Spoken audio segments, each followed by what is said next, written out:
Welcome back, everybody, to another episode of TWSN Live Show, live on the Right Way Sports Network YouTube channel. I'm your host, Daniel Alameda, here with my guys. Right, we got Will Laughlin. Will, the Wizards aren't looking too hot, but how you doing, man?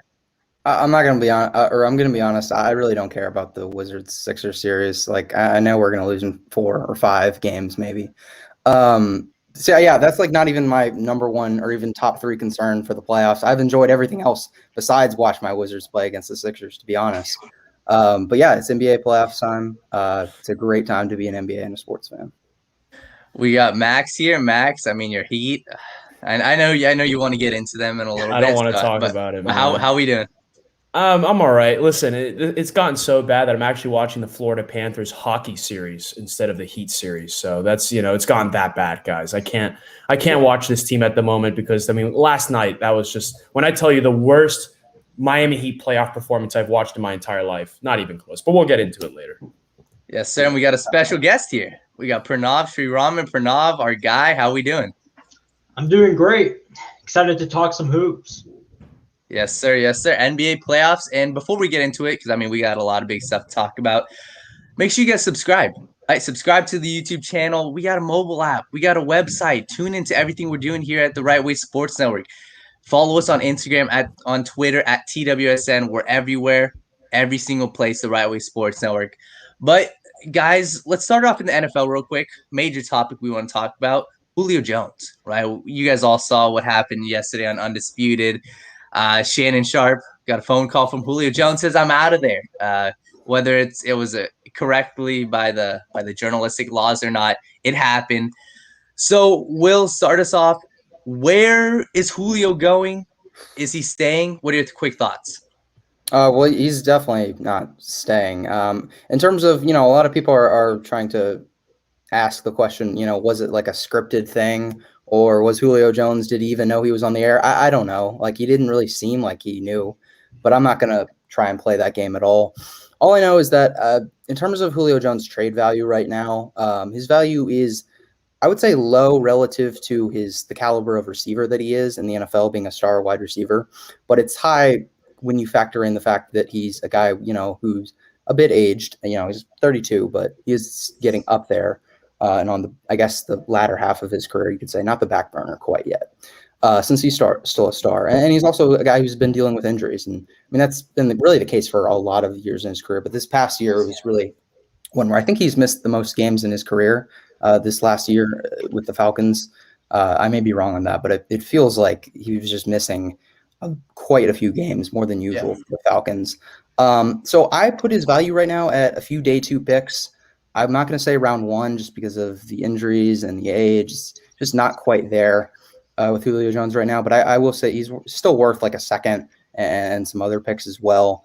I also kind of have a theory on just why he missed the number of games. Like people say, the injuries are a big enough problem to where he's not even like worth a second. I've honestly seen that, and I just disagree with that because I honestly think the injuries, I don't think it's out of the norm with him. The reason he missed games is I truly believe it seems like, you could hear on that phone call that he's just been disillusioned with the Falcons organization for quite some time. And apparently there's some rumors that he's been trying to get a trade really for months.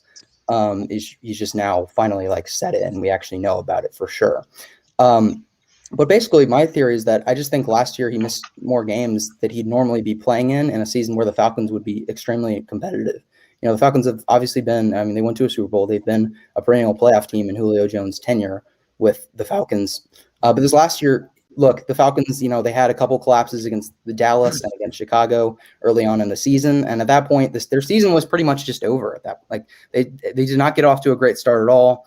They were in a pretty solid division. It was just over really in the first 5 weeks. And Julio Jones, I honestly think in a normal season, if the Falcons were a competitive team, he probably would have stuck it out and played. But he was like, I don't want to try as much. I can't even really blame him because the Falcons they're just not as great as they, great as they once were. So that's my theory on why he's just didn't play as much as he would in a normal season. I think he's had those nagging injuries, but he normally plays through it. He didn't, just because he seems pretty disgruntled with the Falcons organization. I think that's been that way for quite some time. Yeah, Will.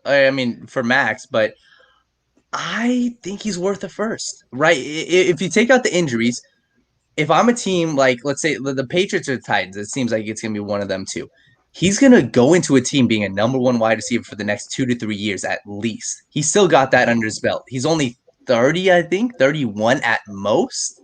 So I don't know why people are saying, oh, he can't perform. Oh, he can't. And I'm willing, if I'm a team in contention, obviously, a team in contention like the Patriots, let's say, if they believe that they can take that next step this year, I would trade it first, right? We saw with Stephon Diggs and the Bills, obviously, different levels of talent. Stephon Diggs is a better wide receiver right now, and he's still younger in his career. But the Bills took a chance, and for the first 3 years of production, Stephon Diggs is going to be better than that first-round pick, and I'm confident that Julio Jones for 3 years will be better than whatever first-round pick they take. So, Max, do you agree with that? Where do you think he's worth?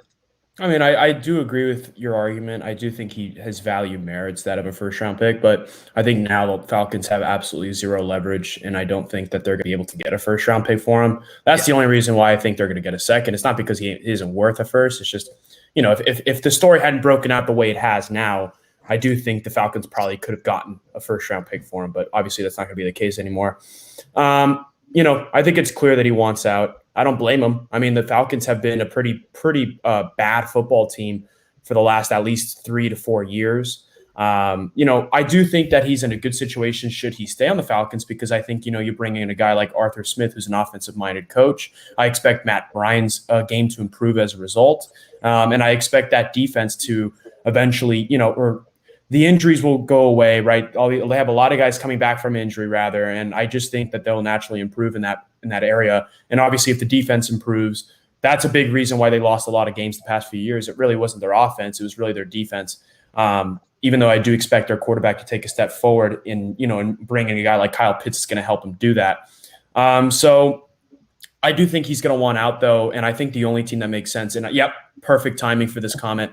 I think the only team that makes sense are the Green Bay Packers, because I think that him and Devontae Adams are going to be one of the most unstoppable wide receiver duos we've ever seen in all the football. And you have Aaron Rodgers throwing the football to them. Talk about solving the Aaron Rodgers drama, having him buy back into the Panthers and putting them in prime Super Bowl contention. They're already a Super Bowl contender. That just puts them further in that conversation. Imagine any defense having to guard Julio and Devontae Adams. That's going to be a mismatch mayhem. Yeah, and Pranav, real quick, Aaron Rodgers, this Packers team, do they make a trade like that? I mean, because we've seen in the first round they failed to go with wide receiver the past 2 years, and it's like, get Aaron Rodgers a damn weapon. Do you think that they would go that route of even giving up a first or second round for Julio Jones? Do I think they would? No, but should they? Absolutely. I think we can all agree on that trade. I mean, I think Julio Jones' trade value at this point, he's 32 years old. He's dealt with injuries. I think we all agree that his play is to the caliber of a first-round pick, even higher. But based on everything that's going on, he's probably going to be worth a second-round pick, a couple of second-round picks. But if you're going to give up a first-round pick, hopefully keep Aaron. If that is the reason that Aaron Rodgers stays, you trade a first-round pick to get one of the 5 best wide receivers in the NFL, you absolutely do it. That has to be the move. But in terms of another team that could be the sweepstakes, Julio Jones said it. He wants to win. I'm not sure this will be guaranteed results. But the Indianapolis Colts, I mean, Julio Jones, after the 2021 season, is going to take the biggest cap hit of his career at $23 million. The Colts have the most cap space to take care of that cap hit. And Carson Wentz, this is going to be the revival year for his career.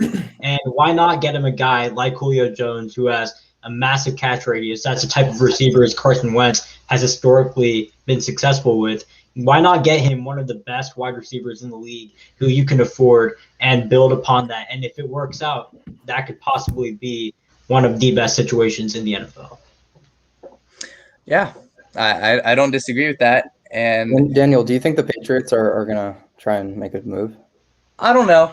I don't know if Bill Belichick. They definitely should. I hope so. As Pranav was saying, it's a difference between should and will they, right? I think they obviously should. The weapons on the team are very, very meh. I mean, Nelson Aguilar, the wide receivers. So Julio Jones would be awesome, but I don't know if they do that. So I hope they do. I hope they do, but we'll see. That's a little awkward for the Falcons to trade Julio Jones to the team that they blew the 28-3 lead on in the Super Bowl. I'm just gonna throw that out there. That's just a bit awkward. That's kind of I've seen a lot of memes out there. I just don't know if they do that. Let's switch it over to the NBA and let's let one of you guys' mics real quick. I think Pranav or Max. Try. I just hear feedback, but let's switch over to the NBA. Let's talk about the Bucks and Heat. Right, I think the Miami Heat yesterday looked bad, and Max. I mean, that's your team. Bam Adebayo looked bad. Jimmy Butler looked bad, and the Bucks just played ridiculous. Right. So, Max, what are your thoughts on the Heat? That was a piss-poor performance last night, to say the least. And like I mentioned when we started the show tonight, that was the worst playoff performance, single-game playoff performance I've ever seen in my lifetime as a Heat fan. And I've seen the highs and lows. I always see the LeBron Big Three era, but I've also seen, the pre-Big Three era, the 2008 team where, Dwayne Wade was balling out, but that team just wasn't good enough to get it done down the stretch. So I've seen some pretty bad Heat teams. That was the single worst playoff performance I've ever seen from this franchise. And I expect them to turn it around and win at least a game this series. I think series is over, though. But I don't know if it's a credit to the Bucks more than it is a credit or an issue with the Heat. I think it's a mixture of both. I think the Bucks obviously played incredibly well.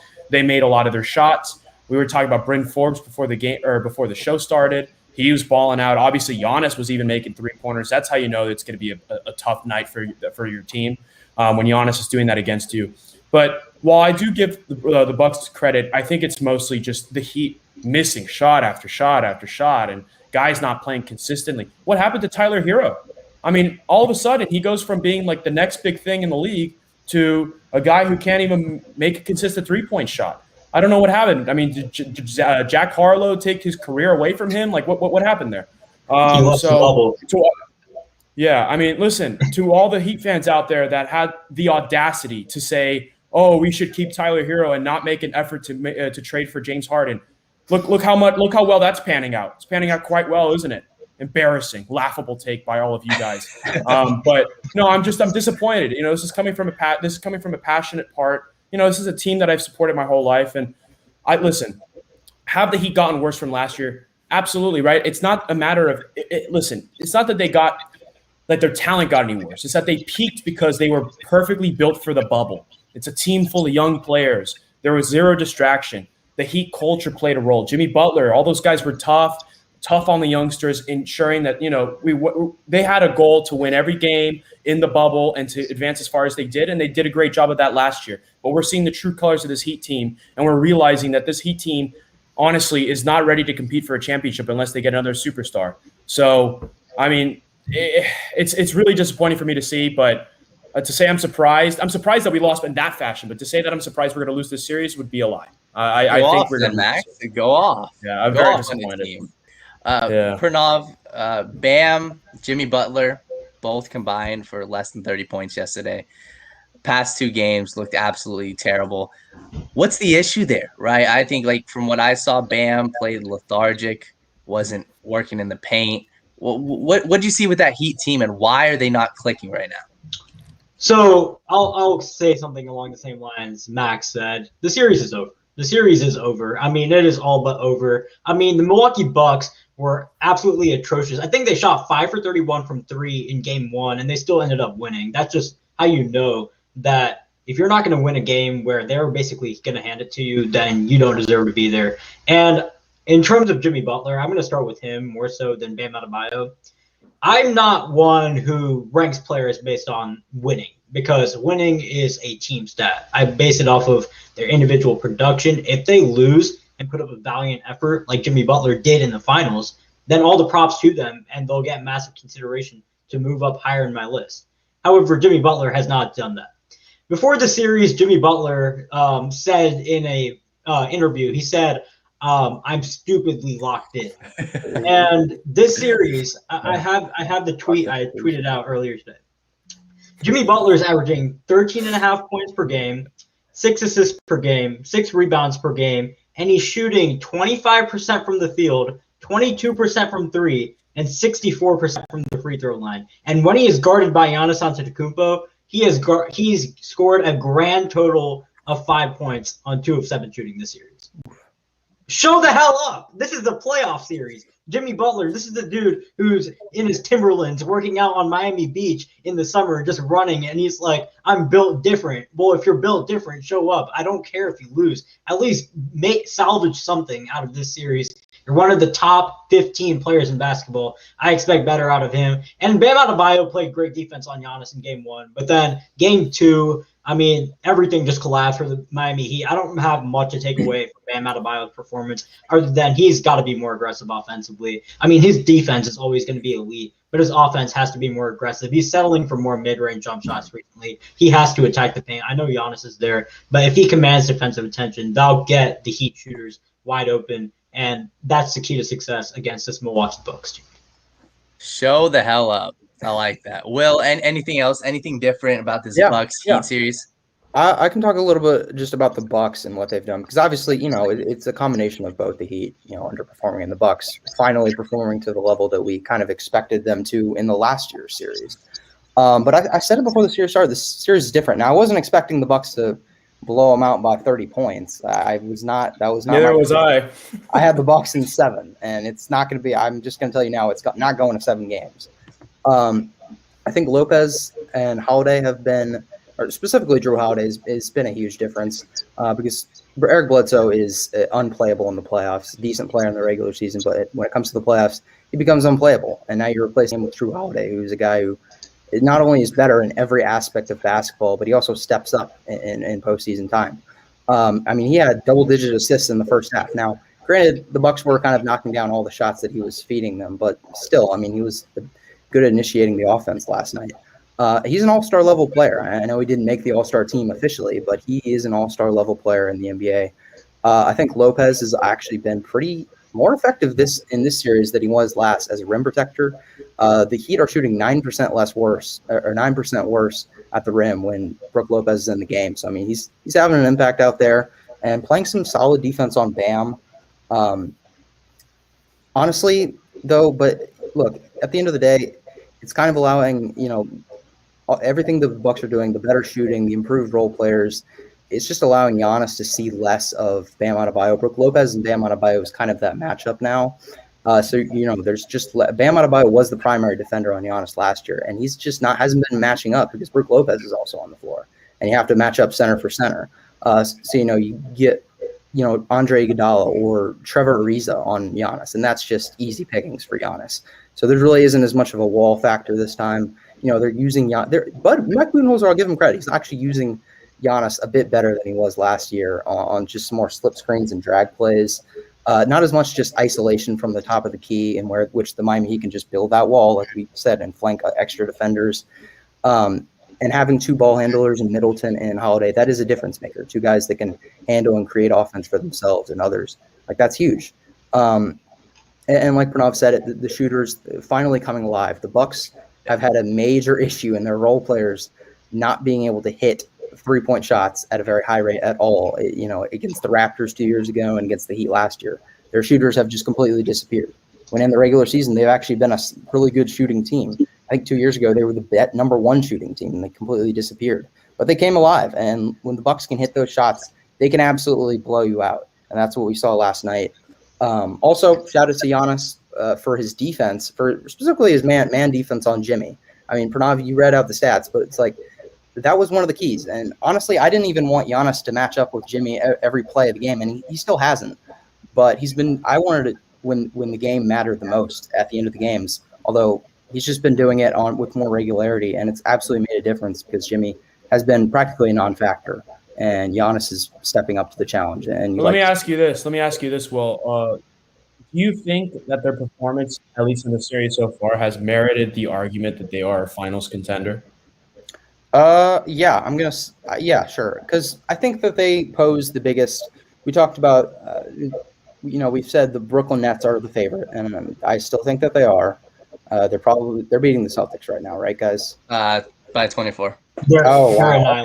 Okay, yeah. So the Nets are the favorite, but the team that poses like the matchup-wise, the biggest threat has to be the Milwaukee Bucks because, I mean, you have an elite player, elite two-way player, and specifically just an absolute monster in the paint in Giannis, Who the heck's going to match up against Giannis? Nobody. Like the Brooklyn Nets have no wall. They have no defense that can stop Giannis. Giannis is going to go out there and absolutely feast. So that's a huge matchup in favor for the Bucks. And then, on the opposite end, Giannis is a guy that, can at least contest and match up one-on-one with Kevin Durant, at least better than 99% of the league in the NBA. Chris Middleton, Drew Holiday are defenders who can, try and limit Kyrie Irving or James Harden to an extent. So they just match up pretty well. So I think by that merit, you have to say that they're contenders. Yeah. This is gonna be hard because I don't want to say my Celtics already lost the series, but I'm kidding. They already lost. So let's talk about the Nets. Guys, this team, this is their 9th game playing together. They look good. Even last game, right? We saw the first half. They shot terribly from 3. The second half absolutely turned it on. If Kyrie, James Harden, Kevin Durant are attacking, they don't need an offense. Just let them go iso ball one after another, after another, after another, after another. These 3 are the top 5 scorers in the league right now.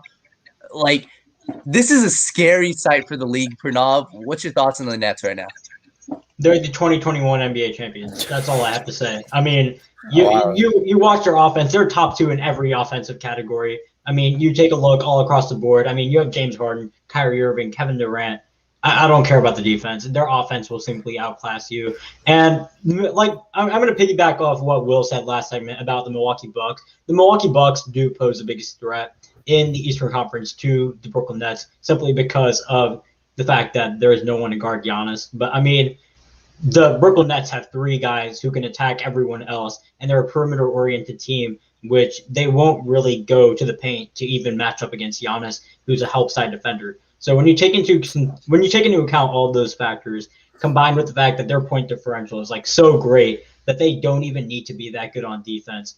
And once they get past Milwaukee, once they get past Philly, their offense will just simply take them all the way. They're the NBA champions. I'm gonna let everyone know. I'm gonna let everyone know about 2 months in advance. They're the NBA. They still got 15 more wins to get. But no, I mean, they're on track. 12. Scratch the Celtics series up. Oh yeah, true. But I mean, look, they're on track. And the thing is with the Nets is, people have talked about their defense as a lost cause, but they don't need that because that's how great their big 3 is on offense. And then, the chemistry. But the reality is, like, they're building on-court chemistry right now against the Celtics, and they can afford to play as we saw in game 1, they played kind of their C game. They didn't play that well on offense for their standards in the first half, and the Celtics were beating them in the first half, but it didn't matter. Once they turned it on for like 5 to 10 minutes, they just wiped them off the floor. You know who they can't do that against, though? The greatest player in the history of the game, LeBron James, and the Los Angeles Lakers in the NBA Finals. Because let me tell you something. Let's let the Lakers win a playoff game first. Because no, that's true. But I think they should win this series. I think we could all agree they should be favored in this series, regardless of the fact that they lost game 1. And I do expect them to take care of business in the West. I think it'll be more competitive than maybe we once anticipated. But I do think they're going to go to the finals. And I think that they are. If there's a team that is capable of beating the Nets in the finals, it's the Lakers because LeBron James is so great. Listen, I know that Kevin Durant and James Harden and Kyrie are an unstoppable offensive force, but you know who could equal that? LeBron James and Anthony Davis. If Anthony Davis is playing at 100%, listen, game 1, that was the worst version of Anthony Davis in the playoffs that I've seen, at least. And I think we would all agree on that. If Anthony Davis plays anywhere near to the level we know he's capable of playing. And I said this argument last week, Will and Daniel, I'm sure you guys remember, that theoretically, if LeBron James plays at 85% because we were having questions about his ankle, right? And I think those are valid ones. If LeBron James plays at 85%, but Anthony Davis plays the way he finished off the season, which was some of the best basketball he's ever played in his life, I think we could all agree. I seriously I'm going to lean with the Lakers because I think they have the experience. They have the chemistry. At the end of the day, I'm going to stick with the best player on the court. That is LeBron James. And I just don't know if the Brooklyn Nets can answer the questions that LeBron James will pose on them. Yes, I know they're going to score a lot of points, but I just think LeBron James is going to take care of business, and I think their experience is going to lead them to a second straight championship in a very, very, very hotly competitive series. Max, Anthony Davis, man, we saw what he said in the post-game press conference. Hey, if I play like this, we're not winning. Well, no crap, Sherlock. Like, can't happen. Like, listen, seriously, Anthony Davis looked lethargic. He looked so unmotivated, and that can't happen. DeAndre Ayton bullied AD. DeAndre Ayton took the game to AD. What I saw was an AD who wanted to sit at the mid-range and not work in the post. That can't happen in game 2. And I'm guaranteeing if they lose this game, if AD doesn't look good, if he doesn't make his presence felt, the series is over. I'm sorry. And I know it's tough to say because you have LeBron James, who is the greatest player, and you have Anthony Davis, who, if he plays up to his potential, they'll win this series. But he has to show it in game 2. With LeBron James off the court, AD looked lost. Absolutely lost. He was like, where do I go? The offense didn't run through him. And that's what I'm scared about. Game 2 tonight is the night, right? AD, you can't look lethargic. He has to play with urgency. And I think the only way you do that is if you don't sit in mid-range on offense, you take it into the low post, and on defense, you got to grab rebounds. 3 rebounds heading to the fourth quarter is unacceptable. So, I don't know. That's my rant on the Lakers and AD. I think if he doesn't show urgency tonight, I think it's over. Okay, so in terms of the NBA Finals, my predicted matchup as well is the Lakers versus the Nets. And my reasoning was because I had the Nets winning and simply because their offense outclasses the Lakers. But a couple of things the Lakers could do to possibly win that series is obviously Anthony Davis has to play better. But I'm not confident, and this should happen. Everyone's been advocating for it to happen. But why the hell is Andre Drummond still playing basketball? Like, I'm just wondering that question. I mean, you see it all over Twitter. You're watching the game. The dude is lost. The dude is absolutely lost.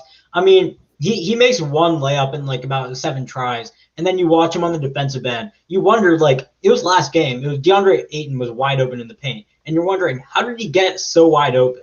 And then you, like, replay, and you see Schroeder's literally pointing at Andre Drummond to get his ass in the paint. That's literally the problem with the Los Angeles Lakers right now. Andre Drummond puts up great box score stats, but when you're actually watching the game and, like, when you take into account what he's affecting LeBron and AD as, LeBron and AD's offensive and defensive impact is significantly depleted when Andre Drummond's on the court. He's a walking liability on both ends. They need to play – here's the thing. They need to either play Marc Gasol more minutes. He's a good floor spacer. He's a good defender. He's extremely smart. He can pass. Or Anthony Davis needs to swallow his pride like all of us have been suggesting, and he needs to play the 5. He needs to go slide in at center in those small ball lineups. I mean, I've seen like stats thrown around, which is like Anthony Davis is way more productive at the 5 than he is at the 4. He just likes playing the 4 more because it allows him more wing flexibility.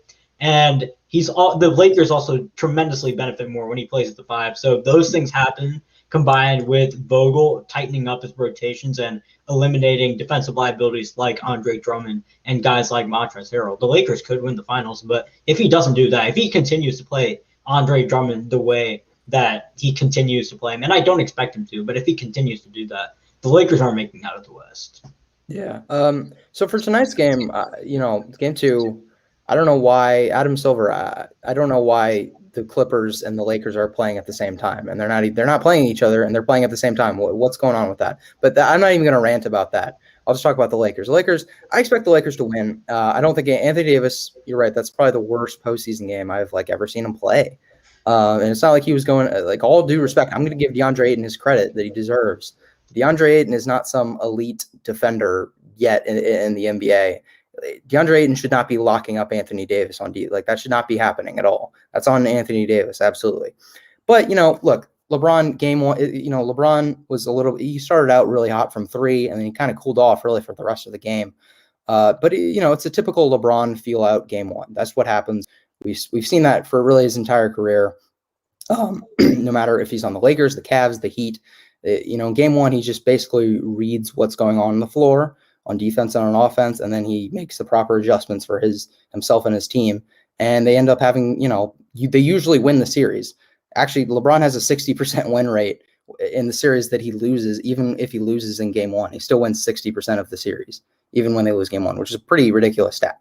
And I think the league average is 20% and for NBA history. So, I mean, that's just incredible. So, look, we know LeBron is feeling out in game 1, so I think he's going to be way more aggressive tonight.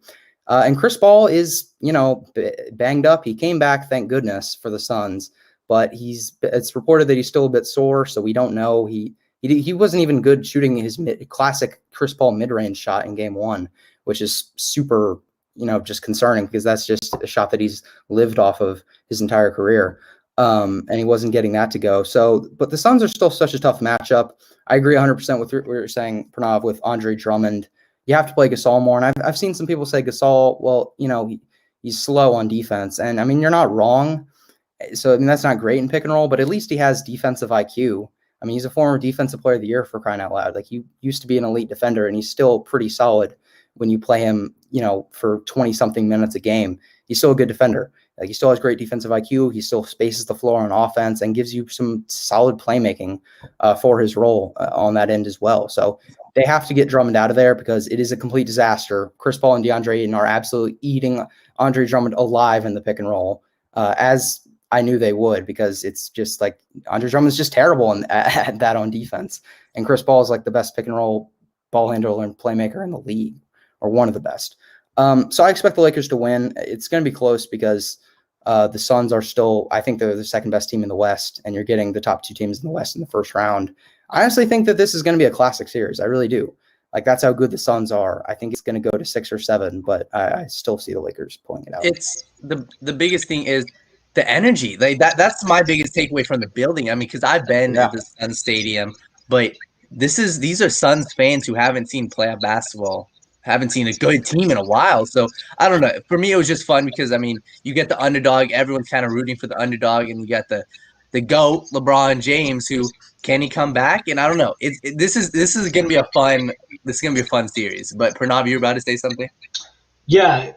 When Lakers fans, when they tell you that Anthony Davis is better than Tim Duncan, we're gonna constantly hold him to that standard.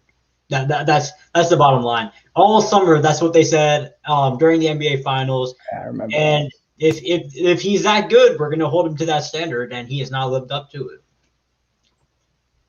Yeah, I'm pretty sure Tim Duncan would feast on DeAndre Ayton, with all due respect. Oh, yeah.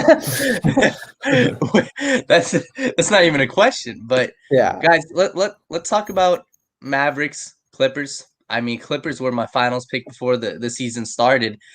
What needs to happen? I mean, and another thing also, Kristaps. Is Kristaps that second star for Luka? Like, just talk to me about the series. I know I see both of you guys shaking your head. Pranav, start us off. Luka, does he need another star? And also, who wins the series? Luka does need another star. Kristaps Porzingis simply does not cut it on either end of the court. I mean, his defense, since his Achilles injury, has significantly fallen off.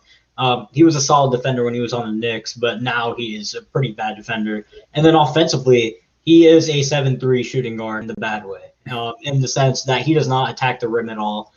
He only shoots shots, and when his shots are not falling, he is a complete liability. And that's been the case for a couple games. Actually, for the large part of the season, that's been the case with Kristaps Porzingis. His shots simply have not been falling at the rate that they should be. So his stretch value, combined with the fact that he's not providing anything on defense, has significantly diminished his role on the Mavericks. And they need to get someone. I'm not sure who. Whether that's through the draft, they probably have a low pick, or whether that's through trade. Eventually, they're not going to win with Kristaps Porzingis as a second option. But eventually, they need to find a second star for Luka Doncic because Porzingis does not cut it. And in terms of who's going to win the series, it's going to be the Los Angeles Clippers. I don't think people realize how badly the Clippers shot in Game 1. I mean, it was just a bunch of missed shots. Just it's the same thing with the Jazz, which happened in Game 1. The Jazz shot 25% from three, and then you have people saying that the Grizzlies are now going to beat them in the series. I mean, cold shooting nights happen. It's Game 1. Relax, NBA fans. I mean, I know NBA fans love to throw out reactionary takes right after the game is over, after Game 1, but it's a 7-game series. The Clippers have time. They played great in the second half. They showed signs of progress, but they'll be fine. It's a 7-game series. I expect their defense to tighten up. Tyronn Lue's already making adjustments, and when it comes to guarding Luka, he's going to put Kawhi simply on man. I don't necessarily recommend that. I think you have to trap Luka at the half court, but he's going to continue to make adjustments depending on what happens in the series. And I expect the Clippers offense, which is a top 5 offense in the league, to come into full gear eventually in this series. Paul George was terrible in the first half, but even he turned it around in the second half of Game 1. So I expect the Clippers to come out, win Game 2, and take the series control. firmly from this point on. Yeah, Paul George is. I can guarantee Paul George is going to miss his first 3 tonight, and Pandemic and Playoff B are going to be trending on Twitter. Like, it's honestly ridiculous. I guess I get it. It's just a meme at this point, but that's kind of sad because he honestly had a solid game because he played really well in the second half. I understand first quarter was ugly for him. In terms of the series, I honestly, in all honesty, I need a convincing win tonight from the Clippers. Like, not only just to win this series, because if they win, then I think they have the advantage moving forward for the series. I do think that they'll win the rest of it moving forward. But in order to believe in this, this Clippers team really just has a chance to get out of the West. I need a convincing statement win for the Clippers. Luka absolutely exposed. I mean, Luka's just exposed them. He's played 7 career playoff games and he's had 3 triple doubles. All against the Clippers. That's the only team he's faced, and he just cooks them alive. And this is a team with Kawhi and Paul George, elite perimeter defenders.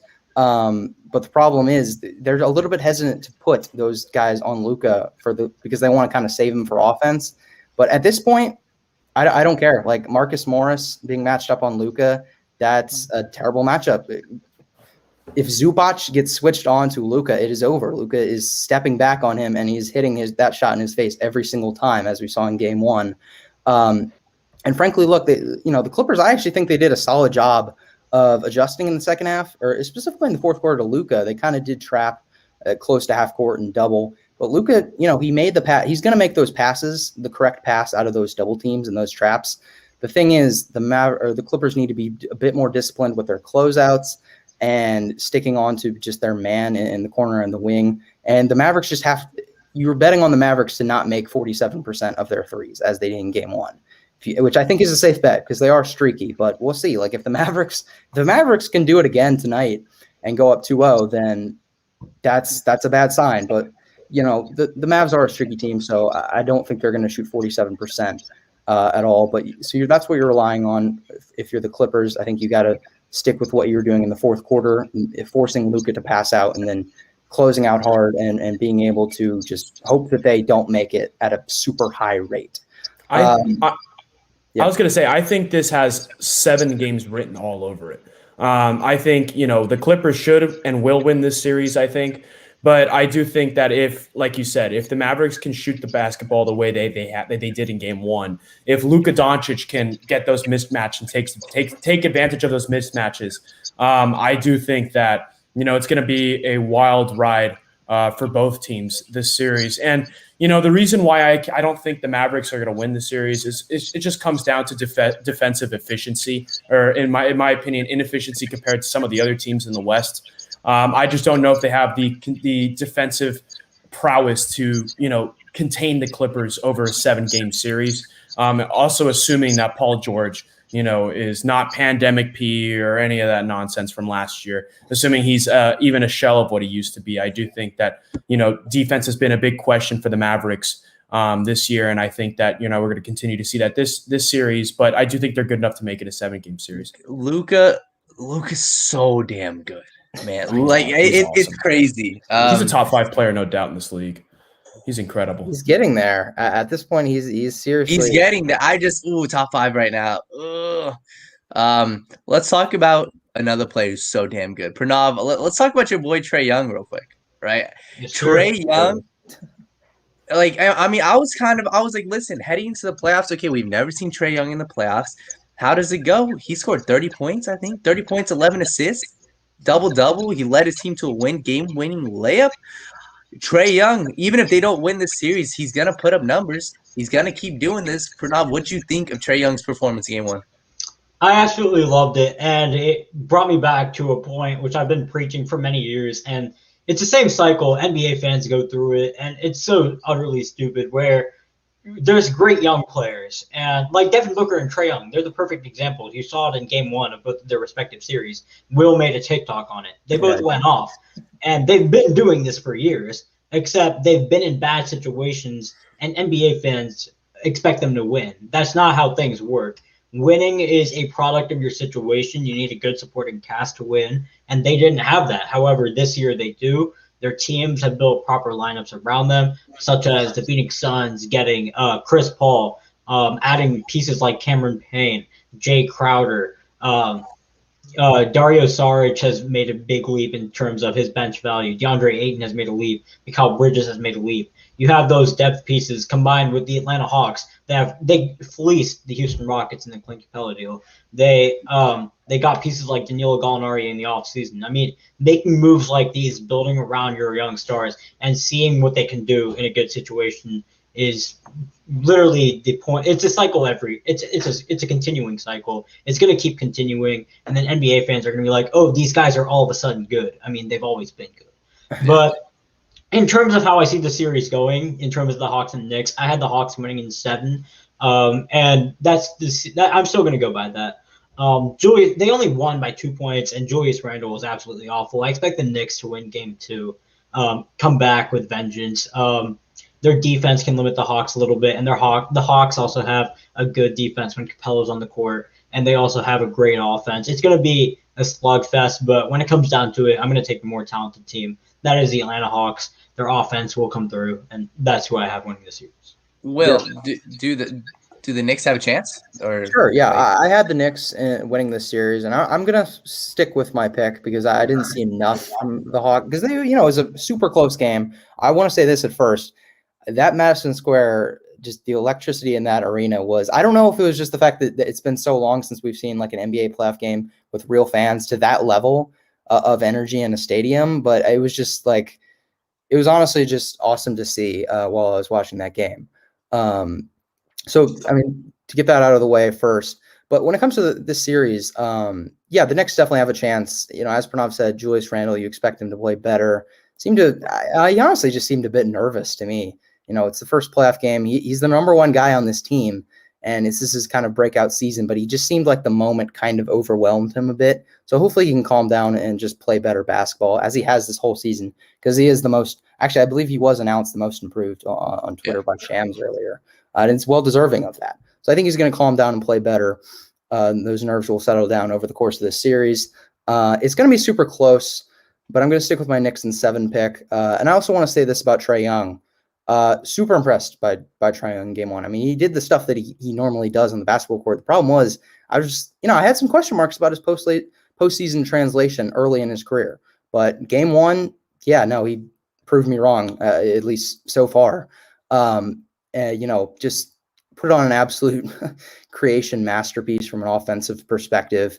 The passes that he was able to make for his teammates down the stretch. That one to Bogdanovich in the corner was incredible read on the court. And then, of course, you get him in the pick and roll. He was killing them with floaters all game. And he's going to continue to do that unless the Knicks can make an adjustment.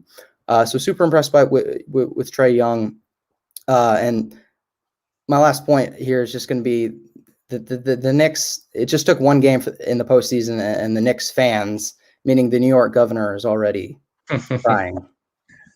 It took one postseason game to remember why Knicks fans are so annoying. Oh, and don't forget that Bill de Blasio was just wearing a James Harden jersey like 3 days ago. So, let's not forget that. Yeah, guys, let's finish off with one more real quick. Jazz Grizzlies. I just want to make a point. I mean, recency bias. They won game 1. Cool. The Jazz at the end of the game, though, Bogdanovich got lit up, right? I mean, that's something where I expect what? Yeah, I think he broke out in the second half. And it's like you get him more involved right away, get Ingles more involved. Clarkson played terribly. Get Donovan Mitchell back in. Like, guys, relax. Jazz are winning the series. Yeah, so it's really funny since prior to coming on the show, I made a TikTok exactly about the series. I mean, the people who think the Memphis Grizzlies are going to win the series are absolutely delusional. The Jazz are a historically great 3-point shooting team this season, and they shot 25% from 3 in game 1. I mean, do we seriously expect that trend to continue? And I mean, their best player fouled out with 4 minutes left in a 3-point game that came down to the last possession, and the Grizzlies offense had no answer for Gobert all night on the defensive end. I mean, they just couldn't score on him inside. And then when you took him out of the game, they went on their big runs. I mean, and then the Jazz second best player, Donovan Mitchell, he didn't even play. So when you get Donovan Mitchell back, although he won't even be 100%, you expect guys like Ingles, Conley, Clarkson to hit more of their open shots.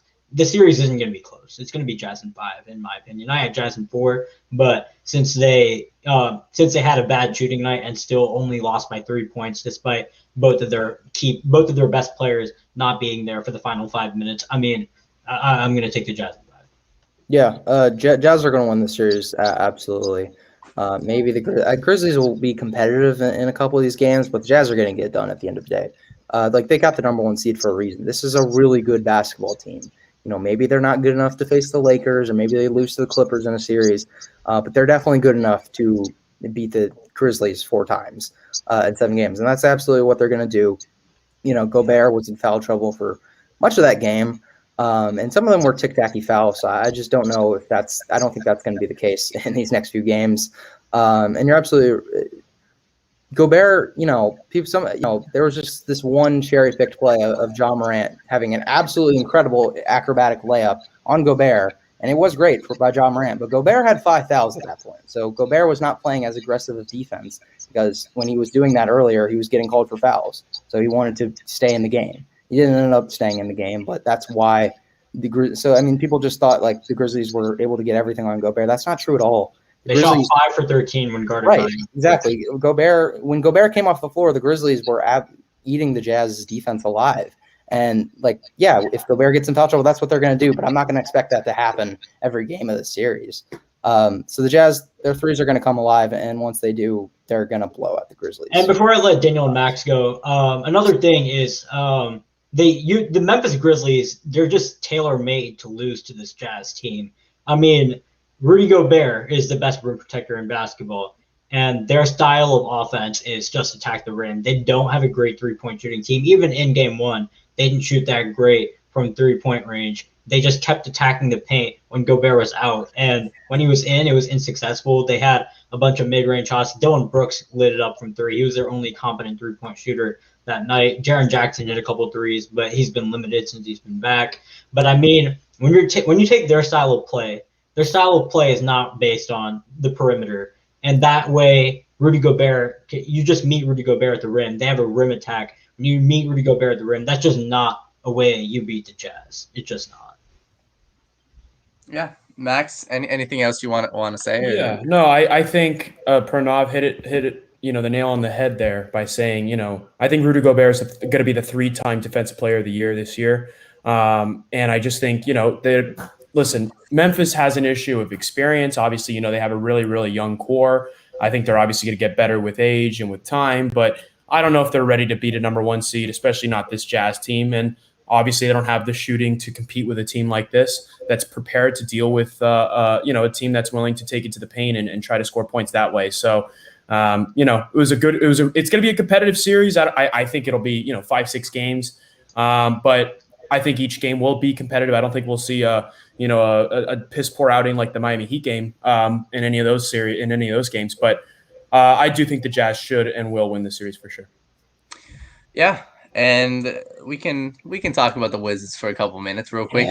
Wizards 76ers Game 1. I mean, Will's a Wizards fan, so we'll give him a little chance to shine. I get to talk about my Wizards live on the TWSN show. I never thought I'd see the day. Game 1, real quick. Game 1, Joel Embiid, Tobias Harris. I mean, absolutely went off. Tobias Harris, right off the bat, had 20-something points in the first half. I don't know, man. I don't know. 76ers look good. Only thing I'll say about the Wizards, I am a huge fan of Daniel Gafford. Huge fan. I think he's been huge. I mean, against Celtics too. Even first game against 76ers. I like what he provides to you guys' team. He's a good depth piece. But Russell Westbrook plays sorry, man. But Will. Yeah, I mean, Daniel Gafford's great, right? He's probably our third best player on our team, but yet he's not in our starting lineup. And he doesn't really get 30 minutes a game. You know why? Because apparently Alex Len is a better center than Daniel Gafford, according to Scott Brooks. And also, Tobias Harris scoring, 37 or 33, mid-30s in points. He almost had 30 in the first half. That's what happens when Raul Neto and Bradley Beal get matched up on Tobias Harris. Like, Tobias Harris is just going to, when he's on fire, he's going to beat those guys every time. So, look, the Wizards are doomed to get swept if Raul Neto and Alex Len continue to start and play significant minutes for this team. I think that's just reality of the situation. The Wizards, we don't have any matchup that we can put on. I mean, we have guys that can get Embiid in foul trouble, and that kind of worked for a stretch, but then the Wizards weren't able to make any shots on offense, and the offense just became so stale. They couldn't take advantage of when Embiid was actually off the floor. Embiid gets back on, and he absolutely puts the game away just by hitting every single shot in Len and Gafford's face. So, I mean, look, I think we have a chance to win a game. You know, the fact that we're competitive and the game was really close until the end does give me some hope that we can win one game in DC. I think the Wizards will pull out one game in DC, and I'll be real hyped. It'll probably be game 3. I'm like, yeah, we're getting back in the series.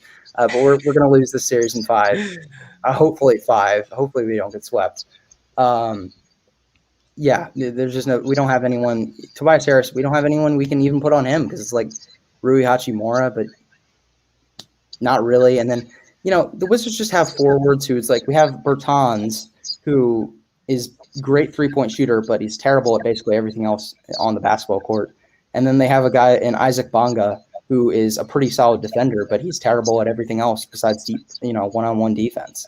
So you can't put those guys.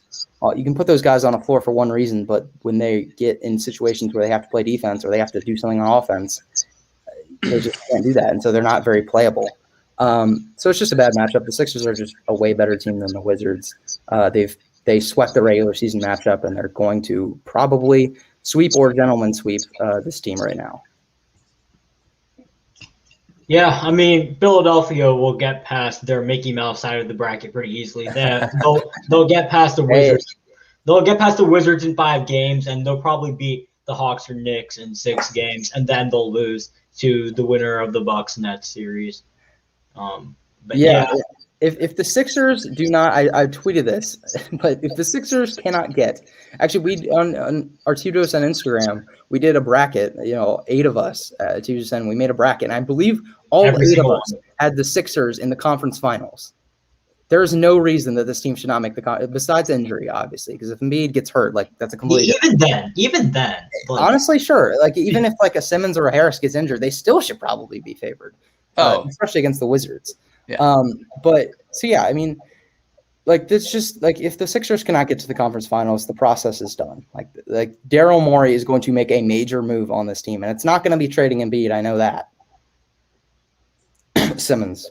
Ben Simmons, man, get Ben Simmons the hell out of there. No, I don't know. I'm excited. I think next week's show is going to be interesting because I think we'll know. Okay. Yep. The Celtics will be eliminated by then. My team will be done. My team will be done. My team will be done. Yeah, I mean it'll be fun. It'll be fun. We'll get some more football talk in there too. But I'm really curious tonight, guys. Anthony Davis. He needs to go up for 35. 35. That's like you gotta get 30. I was gonna say 25 and 12. It's not even that. He's gotta look. He's gotta attack. That's all I care about. Make your presence felt. I'll say it 10 more times. Like that's it. Because if you do that, I guarantee you the Lakers will win this game. But guys, thank you very much for tuning. Another thing. What's up? LeBron James has been outplayed by this other team's best player in back-to-back games. He needs to have a big game as well. He needs to have a big game. Booker and Steph. He does, and yeah, I don't know. I'm excited. I'm curious to see. I put a parlay today. I already lost because of the Celtics. So I mean, losing money as we speak. But guys, yeah. Thank you for tuning in for another TWSN live show. Subscribe to our YouTube channel, right? As we say all the time, mobile app, website, Instagram, Twitter at TWSN. You know what it is. Everywhere we are here, the Right Way Sports Network. But we got Will every single week. Max and Pranav came on today in the absence of Jake. Thank you so much, guys. As always, the show goes on. We'll see you guys next Tuesday night. Adios.